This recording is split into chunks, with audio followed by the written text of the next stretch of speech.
Today in Stadia news, we're going to be going over the latest This Week on Stadia blog post, and it seems like a pretty chill week this week compared to the last, but that doesn't mean that there aren't new things to get announced. We're going to be going over 2 games releasing later this week, as well as free play days for Borderlands 3 and a special live stream where you can have a chance of winning an Ultimate Edition version of the game. But to start, we're going to be going over 2 games that were announced over the weekend that have been confirmed coming soon to Google Stadia. The first is Bloodstained Ritual of the Night.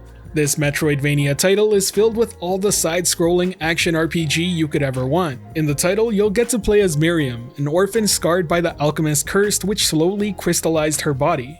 So in order to save yourself and the rest of humanity, you're gonna have to battle your way through a demon-infested castle. The game features a rich single-player narrative adventure, addictingly tight and satisfying gameplay, as well as story cutscenes, multiple playable characters, and NPC interactions that are fully voice-acted. Not to mention, the game sports that very beautiful 2.5D graphics art style. Perhaps even more interesting than this is the fact that 505 Games happens to be publishing the title on Stadia. This is the first game they've ever brought over to the platform. Other games in their catalog include the likes of Control and Death Stranding, 2 games I would love to see show up on Stadia because they're absolutely fantastic titles.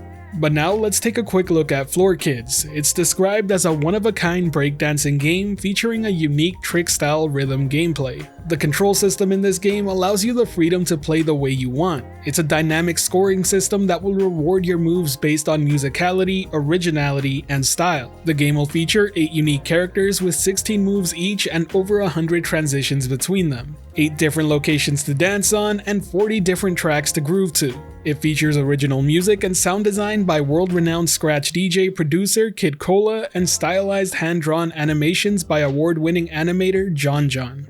For those wondering, the game will have a single-player story mode as well as 2-player breakdance battles. It certainly looks like a very unique game, and as a fan of hip-hop, I'm really excited to see what it's all about. Floor Kids does have a release date of April 14th, no prices listed as of yet, but I'll be sure to keep you updated once we know.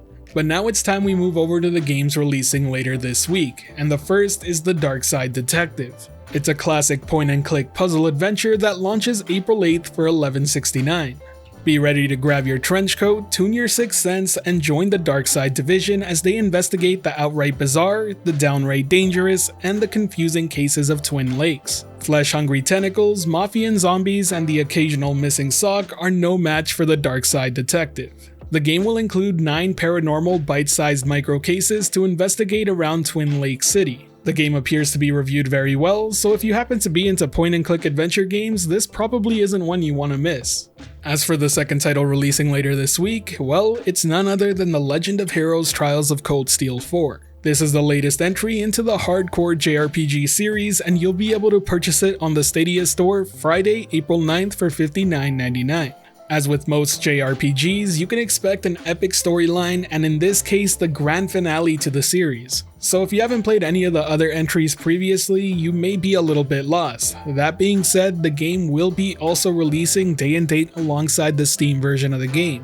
I think it's absolutely worth mentioning because any sort of day and date release is always a good thing to see, and perhaps we'll see more from this publisher in the future. That's not to say it's the first time the game comes out period, because it was already on the PS4 back in 2020, but on April 9th it'll be launching on the Switch and Steam alongside Stadia. But whatever the case, I'm just happy to see more JRPGs landing on Stadia, as I definitely think the JRPG genre shines brightest on cloud gaming. But now on to the last news story of the day, and that has to do with free play days for Borderlands 3. From 9 AM Pacific Time, April 8th to 9 AM Pacific Time, April 12th, Borderlands 3 will be free to play for anyone with a Stadia Pro subscription.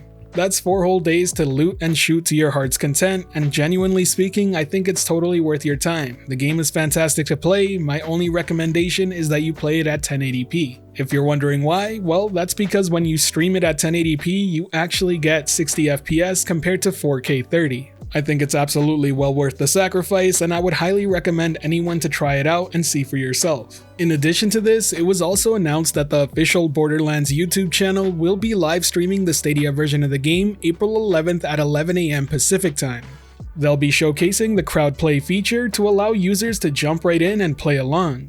And to top it all off, those who tune in will also have the chance of winning an Ultimate Edition of the game.